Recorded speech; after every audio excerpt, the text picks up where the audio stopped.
कि पहली बात तो यह है कि बहुत ऐतिहासिक रैली हुई और इसमें 25-30 हज़ार के बीच में लोग थे जिन्होंने इसमें हिस्सा लिया। बिलासपुर की आज तक की सबसे बड़ी रैली रही।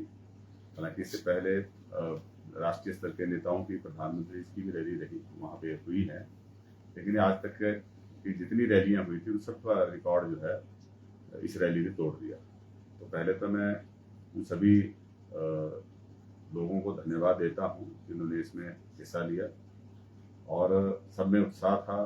सब ने जो है सरकार की नीतियों को पहले भी जब उपचुनाव हुआ उसमें भी मोहर लगाई है और अब इस तरह के जब प्रदर्शन होते हैं तो उसके जरिए भी जो है वो अपना जो समर्थन है सरकार को व्यक्त करते हैं और हमने भी जो है उन लोगों का धन्यवाद स्टेज के माध्यम से भी किया और माननीय मुख्यमंत्री जी ने भी जो है अपना जो संबोधन दिया उसमें जहां अभी तक की हमारी जो उपलब्धियां रही हैं उनका जिक्र किया और आने वाले 3 सालों में किस तरह से हम आगे बढ़ेंगे उसके बारे में बताया।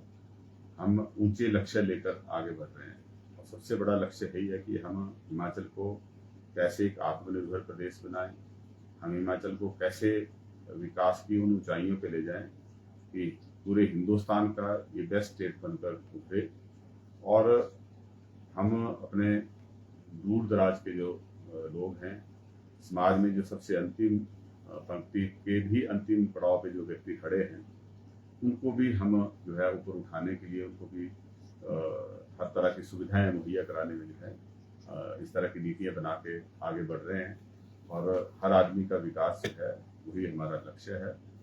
और दूसरा मैं कहना चाहूँगा कि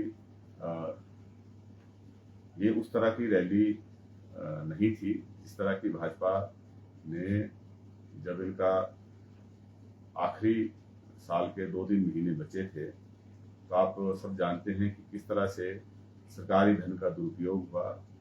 40-50 लाख के टेंट जो हैं उनके ऊपर खर्च किया गया और जिसका आयोजन जो था वो सरकारी रैली के तौर पे किया गया, लेकिन खर्चा जो है मतलब पार्टी का प्रचार किया गया। तो ये उस तरह की रैलियां नहीं थी। इसमें हमने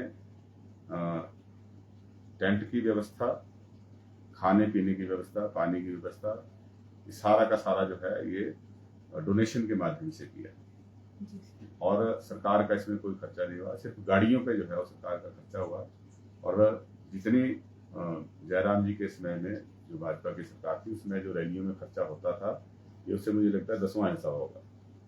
तो ये बहुत कम खर्चे पे हमने जो इसका आयोजन किया। तो पूरा ये जो है एहतियात बरती गई कि हम किसी भी तरीके से जो है वो खर्चे को ज़्यादा ना बढ़ा पाएँ और कम से कम सीमित संसाधनों में जो है इसको करें।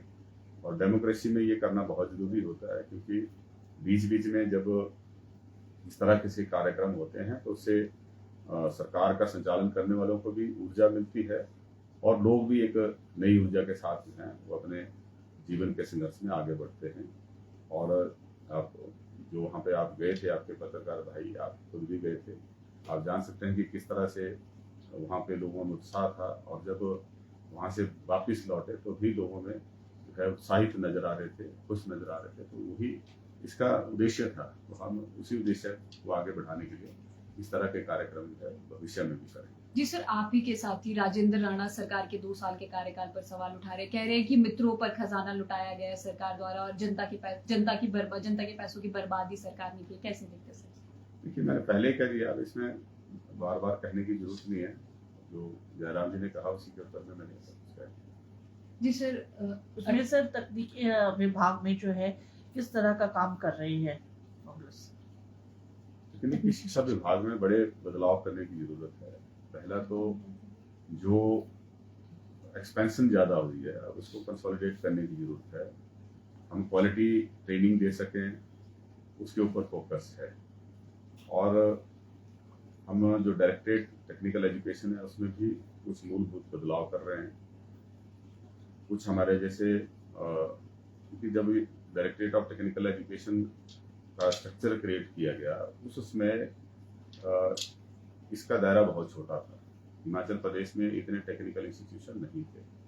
आज की डेट में उसका दायरा बढ़ा है और डायरेक्टरेट ऑफ टेक्निकल एजुकेशन में जो है वहाँ पे जो इंजीनियरिंग कॉलेजेस हैं उनका कोई रिप्रेजेंटेटिव नहीं है। इसका मतलब है कि वहाँ जो उससे संबंधित कोई पॉलिसी बननी है तो उनकी बात, उनका व्यू पॉइंट जो है वहाँ पे नहीं रख पाते हैं।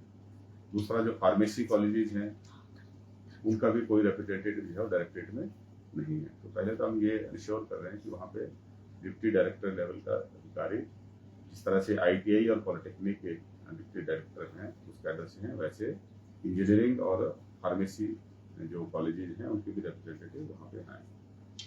दूसरा, हम एक वहाँ पे डिप्टी डायरेक्टर, अभी ये कैबिनेट में जाएगा, लेकिन हमने प्रस्ताव जो है वो तैयार किया है और हम इसको कैबिनेट के सामने रखेंगे ताकि कैबिनेट के अनुमोदन के बाद जो है इसको हम क्रियान्वयन कर सकें। दूसरा, जो वोकेशनल एंड इंडस्ट्रियल ट्रेनिंग है, इसके लिए भी हम अलग से डेडिकेटेड एक ऑफिसर वहाँ पे नियुक्त करेंगे। और इसके अलावा एक एंटरप्रेन्योरशिप डेवलपमेंट के लिए, क्योंकि हमारा जो युवा है जब वहाँ से ट्रेनिंग लेने के बाद हम ये एक्सपेक्ट करते हैं कि उसमें से कुछ एटलीस्ट 10 to 25% जो है वो एंटरप्रेन्योर बने, अपना कोई उद्यम स्टार्ट करें, अपना कोई एंटरप्राइज स्टार्ट करें। उसके लिए भी हम एक एंटरप्रेन्योरशिप डेवलपमेंट के लिए जो है अलग से वहाँ पे एक ऑफिसर नियुक्त करेंगे, ताकि उसका डेडिकेटली यही काम है कि हम जो विभिन्न ट्रेड हैं, विभिन्न कोर्सेज हैं, उसमें किस तरह से उन बच्चों का माइंडसेट जो है वो पढ़ाई के बाद अपना कोई एंटरप्राइज इस्टेब्लिश करने में वो अपना माइंड फोकस कर सके, और उसके जो निटी ग्रिटी हैं, जिस तरह से क्या क्या उसकी रिक्वायरमेंट्स हैं, कैसे अपना जो है वो उद्योग या अपना कोई काम धंधा स्टार्ट करना है, उसके लिए क्या चीज़ें चाहिए, वो सब की उसकी ट्रेनिंग भी दी जाएगी और उसको जानकारी देने के साथ उसको फैसिलिटेट भी करेंगे। तो एक ये है। दूसरा, हमने ये शुरू में भी कहा था, हालांकि उसमें अभी विभाग को ज़्यादा कुछ कर नहीं पाया, लेकिन अभी सेक्रेटरी हमारे नए लगे हैं और उसमें उनसे मेरी चर्चा हुई है कि इसका प्रस्तावना शीघ्र तैयार करें। हम एक स्टेट लेवल पे एक हम ऑनलाइन प्लेटफॉर्म क्रिएट कर रहे हैं जो सभी बच्चों के लिए जो है फैसिलिटेट करेगा इंटर्नशिप के लिए, उनकी जॉब प्लेसमेंट के लिए, या एंटरप्रेन्योरशिप कोई एक्टिविटी में जाना है उसके लिए, या जैसे अप्रेंटिसशिप का हमारा कार्यक्रम है उसके लिए भी वो फैसिलिटेट करेंगे। और उसी का एक वर्टिकल जो है मेंटर्स का भी तैयार करेंगे, जो वॉलंटियरली बच्चों की हैंड होल्डिंग करके जो है उनको गाइड करना चाहते हैं, उसके लिए हम मेंटर्स का भी एक उसमें वो करेंगे। तो उसी प्लेटफॉर्म के माध्यम से जो है वो स्टूडेंट्स और मेंटर्स के बीच में भी एक लिंक जो है एस्टेब्लिश किया जाएगा, ताकि हम बच्चों को जो है वो मदद करें उनके भविष्य को बेहतर बनाने के लिए। सभी जो है विधानसभा सेशन भी शुरू होने वाला है, विंटर सेशन, उसका किस तरह का कार्य हो रहा है, उसमें कुछ और आप जिसमें विधानसभा सेशन का अभी क्वेश्चन आना शुरू हो गए हैं।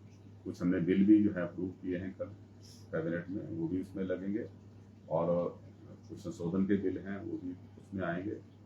और उसके अतिरिक्त कोई हमारा जो विशेष कोई प्रस्ताव माननीय विधायक को लेके आता है उसके ऊपर भी चर्चा। सर, सेशन बढ़ सकता है क्योंकि भाजपा कह रही है सेशन को बढ़ाने की मांग विपक्ष करेगा। अब मुझे तो इसकी जानकारी है नहीं, क्योंकि कल तो कैबिनेट में इस तरह की चर्चा हुई नहीं है।